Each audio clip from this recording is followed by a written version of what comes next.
আচ্ছা, বেড়াতে কার কার ভালো লাগে? আমার তো বেশ লাগে। কোথাও ঘুরতে যেতে বা কোথাও কারো বাসায় যেতে ঘোরাঘুরি করতে আমার বেশ লাগে। বিষয়টা আমি ভীষণভাবে এনজয় করি। আসসালামু আলাইকুম। হ্যালো এভরিওয়ান, চলে আসলাম আজকে আবারও একটি নতুন ভিডিও নিয়ে। অনেকদিন যাবৎ বাড়ির বাহিরে, মানে আমি এটা বুঝাচ্ছি যে নিজেদের বাড়ি ছেড়ে অনেক দূরে। প্রথমে নানু বাড়ি, তারপর হচ্ছে ঢাকা রামপুরা, মানে আমার মায়ের বাসা। তাই সবকিছু মিলিয়ে অনেকদিন যাবতই ঘরের বাহিরে। অনেক তো বেড়ানো হলো, এবার তো নিজ বাড়িতে ফিরতে হবে। তবে আজকে নিজ বাড়িতে যাব না, আজকে যাব আমার খালা শাশুড়ির বাড়িতে। ব্যাগপত্র গুছিয়ে বেরিয়ে পড়লাম। এদিকে আপনাদের ভাইয়া ওভারের সাথে কথা বলতেছে, মানে ওভার ঠিক করে নিল। আর আমাদের বাসাটা যেহেতু একটু গলির ভিতরে, তাই মেইন রাস্তায় আসতে হলে আমাদেরকে একটি অটো বা রিক্সা নিতে হবে। তাই অটো নিয়ে মেইন রাস্তার উদ্দেশ্যে রওনা দিলাম।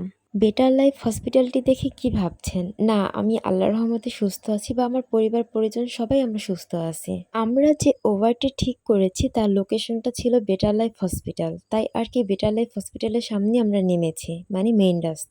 তবে আমাদের এই রামপুরার এলাকাতে বেটার লাইফ হসপিটালটি খুবই জনপ্রিয় এবং নামকরা, যা এক নামেই সবাই চিনতে পায়। কিছুক্ষণ দাঁড়িয়েছিলাম গাড়ির অপেক্ষায়, প্রায় 10 মিনিটের মতো হবে। এদিকে কোনো হদিশ ছিল না, আর আপনাদের ভাইয়া চেক করতেছিল নোটিফিকেশন কোথায় আছে গাড়িটি। তো এরই মধ্যে গাড়ি চলে আসলো। অবশেষে অপেক্ষার প্রহর ঘটলো। অবশ্য ড্রাইভারকে দোষ দিয়ে লাভ নেই, কারণ আমরা সন্ধ্যা 7টার পরে বাসা থেকে বের হয়েছিলাম, আর এই সময়টায় রাস্তাঘাটে অনেকটা জ্যামজট থাকে। শুধুমাত্র ছুটির দিনগুলোতে একটু রাস্তাটা ফাঁকা পাওয়া যায়, অন্যান্য সময় কোনোভাবেই রাস্তা ফাঁকা পাওয়া যায় না, প্রচণ্ড জ্যামজটে ভরা থাকে। এবার বিসমিল্লা বলে মেয়েকে নিয়ে গাড়িতে উঠে পড়লাম। গরমের কথা কি আর বলবো, ওদিন তাপমাত্রা অনেক বেশি ছিল। তাই ড্রাইভার সাহেবকে বললাম, আপনার গাড়ির এসিটা ফুল স্পিডে বাড়িয়ে দেন। আর আমার ফারিস্তা এই ব্যাপারগুলো বেশ এনজয় করে। ও গাড়িতে চড়তে ভীষণ ভালোবাসে। অন্য বাচ্চারা যেমন গাড়িতে উঠে ঘুমিয়ে যায়, ওর ক্ষেত্রে তার একদম ব্যতিক্রম। যেহেতু আমাদের বাসাটা হচ্ছে রামপুরাতে, আর আমরা যাব হচ্ছে এয়ারপোর্ট, মানে আমার ছোট খালা শাশুড়ির বাসায়, সেক্ষেত্রে ড্রাইভার সাহেব সময় স্বল্পতার জন্য হাতির ঝিল রাস্তাটাকেই বেছে নিল।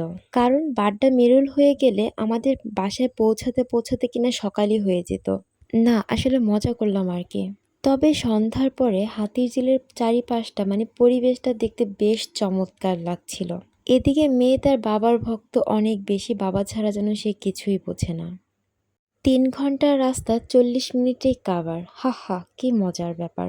এদিকে আপনাদের ভাইয়া টোলের কাজটা কমপ্লিট করে ফেললো। টোল ছিল 80 টাকা। ওই দিনটা ছিল ছুটির দিন, আর ছুটির দিন থাকাতে পুরো রাস্তাটিতেই অনেকটা বেশি ফাঁকা ছিল, যা অন্য সময় কিন্তু ফাঁকাটা পাওয়া যায় না। আর ফাঁকা রাস্তাতে প্রিয় মানুষের সাথে ঘুরতে অনেক বেশি ভালো লাগে। তবে কার কেমন লাগে আমি জানি না, আমার ভীষণ ভালো লাগে। ভেবেছিলাম ফারিস্তা কিছুটা দূর আসার পরে ও ঘুমিয়ে যাবে, কিন্তু তা হলো না। ও তো আরো বেশি স্ট্রং হয়ে গেল, আর গাড়িটাকে নিজের বাসার বেড বানিয়ে ফেললো। সেখানে লাফালাফি, নাচানাচি, ভীষণভাবে দুষ্টুমি করতেছিল। ওয়াও, এই শহরটার প্রেমে আমি লক্ষ লক্ষ বার পড়তে রাজি আছি। কতটা সুন্দর দেখতে, দেখছেন একবার? রাতের এই ঘুটঘুটে অন্ধকারে দেখে মনে হচ্ছে যেন হাজারো তারার মেলা, চুমকির মতো চিকচিক করছে। এরই মাঝে আমরা বিমানবন্দরে চলে আসলাম। আগেই বলেছিলাম যে 3 ঘন্টার রাস্তা 40 মিনিটই কাভার, আর আমাদের গন্তব্য ছিল হচ্ছে এয়ারপোর্ট। এদিকে আপনাদের ভাইয়া ওভারের পেমেন্টটা বিকাশের মাধ্যমে করছে। ওদিকের রাস্তাটা ফাঁকা থাকলেও এয়ারপোর্টের এদিকের রাস্তাটা কিন্তু ফাঁকা ছিল। কি যে একটা অবস্থা, ওদিকে ট্রেন চলে আসার সময় হয়ে গেল, কিন্তু গাড়ি পারাপারের জন্য কোনো শেষ নাই।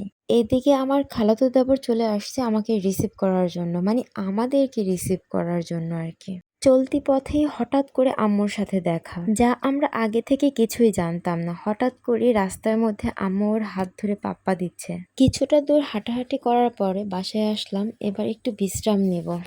সব ভালো লাগে, সিঁড়ি বেয়ে উপরে উঠতে যে কতটা কষ্ট, যে ওঠে সেই বোঝে। তো আজ এই পর্যন্তই। দেখা হবে নেক্সট কোনো ভিডিও নিয়ে, আবারও আসবো আপনাদের মাঝে। তো সবাই ভালো থাকবেন। আল্লাহ হাফিজ, টাটা।